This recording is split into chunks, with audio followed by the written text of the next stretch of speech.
बहू का तकिया कलाम। सिद्धि की एक आदत थी। उसे इंग्लिश के शब्दों को अपनी हर बात के बीच में बोलने का बड़ा शौक था, खास तौर से स्टॉप। स्टॉप मम्मी जी, ये क्या कर रही हैं? बिल्कुल स्टॉप हो जाइए। कितनी बार कहा है कि किचन में कुछ भी सामान इधर उधर करने से पहले पूछ लीजिए। अरे क्या स्टॉप स्टॉप करती रहती है। तेरा बस चले तो पूरी दुनिया स्टॉप करा दे। और हाँ, सामान इधर उधर नहीं, मैं बस ये देख रही थी कि चीनी कहाँ है। चाय पीने की तलब थी। स्टॉप मम्मी जी, अब ये मत बोलिए कि आपको ये भी नहीं पता कि किचन में चीनी कहाँ होती है। सास को सिद्धि की बात बिना सर पैर की लगती है। वो उससे बहस नहीं करना चाहती, सो वहां से निकल जाती है। सिद्धि कमरे में। स्टॉप, मैं कहती हूँ बिल्कुल स्टॉप। मैंने कहा बिल्कुल स्टॉप। नहीं करता स्टॉप बिल्कुल। अरे यार, बिजली की वायर जोड़ रहा था, तुमने स्टॉप होने के लिए बोला और ये देखो क्या हुआ, करंट लग गया। अब करंट लगने पर चिल्ला रहा हूं तो भी स्टॉप। अरे चाहती क्या हो तुम? स्टॉप, मैं क्या चाहती हूँ? अरे अब कैसे स्टॉप हो जाऊं? मेरा मतलब है स्टॉप स्टॉप। सिद्धि फिर चली जाती है सब्जी वाले के पास। भैया, वो बैंगन किलो और आलू 5 किलो। Stop stop. काफी देर होने के बाद भी सिद्धि को उसका सामान नहीं मिलता। क्या है भैया, कब से बोल रही हूँ आलू 5 किलो, बैंगन 2 किलो, फिर दे क्यों नहीं दे रहे हो? भैया स्टॉप। बहन जी, मैं तो 2 मिनट में तोल दूं, लेकिन आप ही तो बोल रही हैं स्टॉप। अब इतनी तो अंग्रेजी हम भी जानते हैं ना कि स्टॉप का मतलब होता है कि रुक जाओ, तो रुक गए भाई। अरे यार, क्या लोग हैं। स्टॉप। अरे तोलो तोलो चलो। किसी तरह सामान लेकर सिद्धि घर आती है, जहां वो देखती है कि ढेर सारे मेहमान बैठे होते हैं। सिद्धि आते ही जोर से चिल्लाती है, स्टॉप!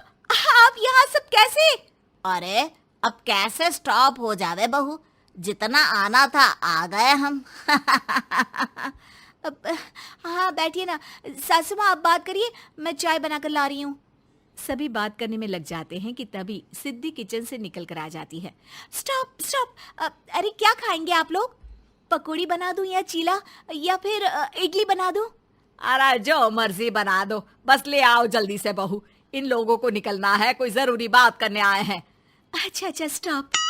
सिद्धि स्टॉप वाला अपना तकिया कलाम बोलकर निकल जाती है, लेकिन थोड़ी देर बाद जब वो कमरे में चाय नाश्ते के साथ आती है तो जरूरी बात हो गई आप लोगों की, या मेरे डर से शांत हो गए कि चुप हो जाओ चुप हो जाओ, सिद्धि आ गई है।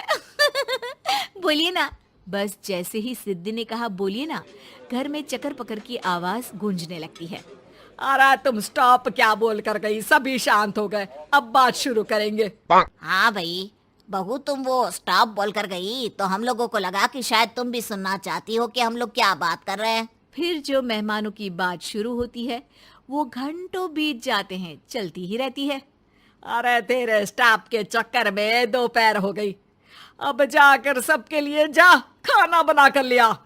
तभी स्टॉप नहीं बोला होता तो अब तक बात खत्म हो चुकी होती। बेचारी सिद्धि करती भी क्या, खुद के स्टॉप बोलने की आदत से खुद ही परेशानी मोल लेती है। आप लोग खाना खाकर जाइए, हाँ मैं जा रही हूँ बनाने। मम्मी जी, लेकिन स्टॉप, मैं ना खाना बना कर लाती हूँ। सिद्धि सबको खाना खिलाकर विदा करती है। पूरी तरह से थक चुकी सिद्धि शाम को पार्क में वॉक करने जाती है। स्टॉप यार, आज तो मैंने बहुत खा लिया, पेट लग रहा है कि फट ही जाएगा। सहेली एक जगह खड़ी होकर सिद्धि की बातें सुनती है। सिद्धि उसे दिन भर की सारी बातें कहती हैं। स्टॉप यार स्टॉप, चल मैं घर जा रही हूँ। सोचा था थोड़ा वॉक कर लूंगी, पेट हल्का हो जाएगा। सारा दिन काम कर करके थक भी गई थी, लेकिन यार तेरे कारण बस खड़ी ही रह गई। वैसे तो पार्क करने क्या आई थी? और यार बड़ी अजीब लड़की है, मैंने कितनी बार बोला कि मैं वॉक पर आई थी, लेकिन तू स्टॉप स्टॉप बोलकर रोक लेती थी मुझे। यार प्लीज अब तू जा, मैं वॉक करके ही घर जाऊंगी। ओ यार, वो स्टॉप तो मेरा तकिया कलाम है। घर के सभी लोग सिद्धि के स्टॉप से परेशान थे। वे कभी उसके बोलने पर स्टॉप हो जाते तो मुसीबत आ जाती, कभी नहीं होते तो भी मुसीबत आ जाती। अरे मैं तो इस बहू के तकिया कलाम से परेशान हो गई हूँ। अरे कोई तो उसकी ये आदत हटाए। देखो माँ, ये जो आदत होती है ना, जब तक खुद की जान पर न बन जाए आदत छूटती नहीं।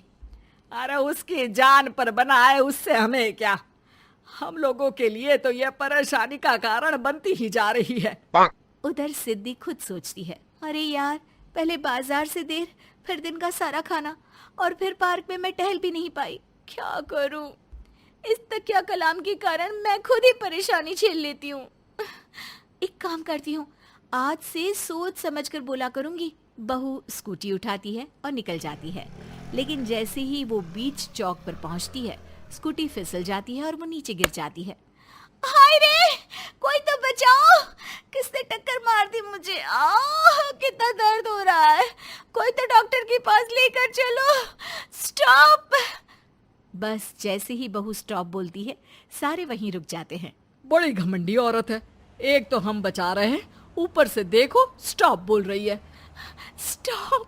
कोई नहीं है क्या इस पूरे शहर में? बहू अपने तकिया कलाम की रट लगा कर रखती है। स्टॉप कोई है, कोई स्टॉप। लोग उसकी मदद के लिए आगे तो आते हैं, लेकिन जैसे ही उसका तकिया कलाम सुनते हैं, वहां से निकल जाते हैं।